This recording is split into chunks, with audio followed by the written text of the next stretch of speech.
Imagine this. You walk into a room and suddenly the energy shifts. Eyes notice you.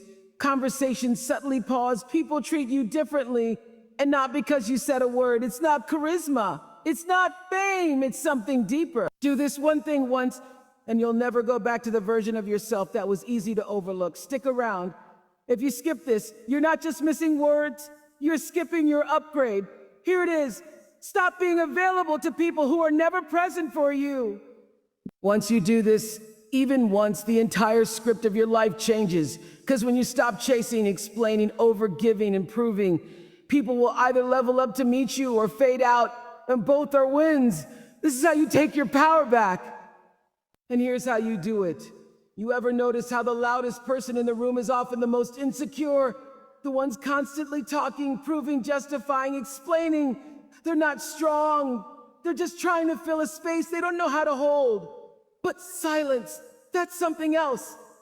Silence is strength that doesn't need a microphone. It doesn't ask for validation. It doesn't beg for attention. It just is. And when you learn to sit with it, hold it, and use it with intention, people start to feel something different around you, even if they can't explain what it is. Because silence speaks in ways words never could. When someone disrespects you, silence can say, I'm not engaging with this because I know my worth. When someone expects a reaction, silence becomes the boundary. When the world wants you to rush, to panic, to respond instantly, silence is your refusal to be controlled. It's a pause that reclaims your power. Most people are uncomfortable with silence because it reveals what's real. It exposes what's fake. In relationships, silence can show you if the connection is real or just noise. In arguments, silence can reveal who actually has control. In your own mind, silence can either confront your truth or reveal your peace. Either way, it's honest. And most people don't know how to handle that. We've been trained to believe that communication is about speaking, but real power lies in knowing when not to speak. You don't have to react to everything. You don't have to defend your name in every room. You don't have to feel quiet just to avoid the discomfort. Let others wonder. Let them assume. Let them sit in their own noise while you stay in your calm. It's not about being passive. It's about being intentional. You can still speak. You can still act. But when it's necessary, when it serves you, when it's real, the rest of the time you observe. You listen, you learn, you build an inner world so strong, so grounded that silence becomes your default. Not because you're weak, but because you don't need the noise. And here's the part most people miss. Silence doesn't mean ignoring people or shutting down emotionally. It means you don't hand over your energy to every moment that asks for it. You choose, you wait. You watch. That's how you gain control over your space, your vibe, your reactions. That's how you become unpredictable, unshakable. You stop being the one who always explains, always fixes, always pleases. You become the one who knows, the one who doesn't flinch, the one who can sit in a storm and still feel like the calmest person in the room. Silence builds presence. People start to listen when you speak because they're not used to hearing your voice all the time. And when they do, it hits different. Your words carry more weight, more clarity, more authority, not because you said more, but because you chose to speak less. There's a certain kind of tired that has nothing to do with sleep. It comes from giving your energy to the wrong people over and over again.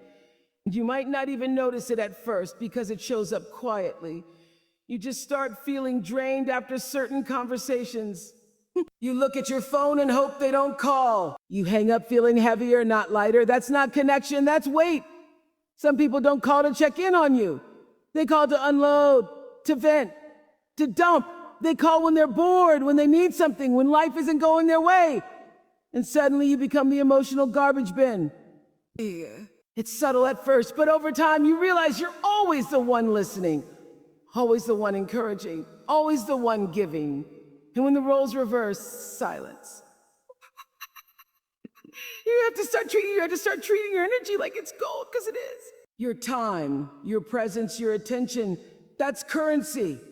And not everyone deserves access to it just because they have your number, just because you've known them for years, just because they say they care. Watch what they do, not what they say. If someone only shows up when they need something, you're not a person to them, you're a resource. And here's where it gets real.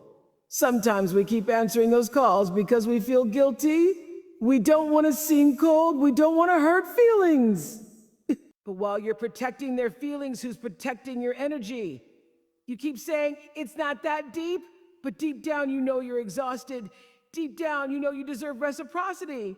You deserve people who pour back into you without keeping score. Who call just to see how you are, not because they need a favor or a fix. And it's not about cutting people off dramatically. It's about being intentional with your access. Not every call needs to be answered. Not every message needs an instant reply. Protecting your peace doesn't make you selfish. It makes you wise. Because when you keep showing up for everyone, you slowly start disappearing from yourself. You begin to lose the part of you that used to feel light, grounded, present. For what? For conversations that leave you emotionally bankrupt. For people who only remember you when it's convenient. You deserve relationships that leave you better, not bitter. Interactions that energize, not drain. So the next time the phone rings and your gut says, and not now, listen. You're not obligated to be available just because someone reaches out. That's not cruelty, it's clarity. And here's the truth. The people who genuinely value you won't mind your boundaries. They won't guilt trip you. They won't make you feel bad for protecting your space. They'll understand. They'll respect it. And those who don't, they were never really there for you. They were just there for the version of you that said yes too much. You don't have to announce that you're changing. You don't need to post it, tweet it, or make a big deal out of it.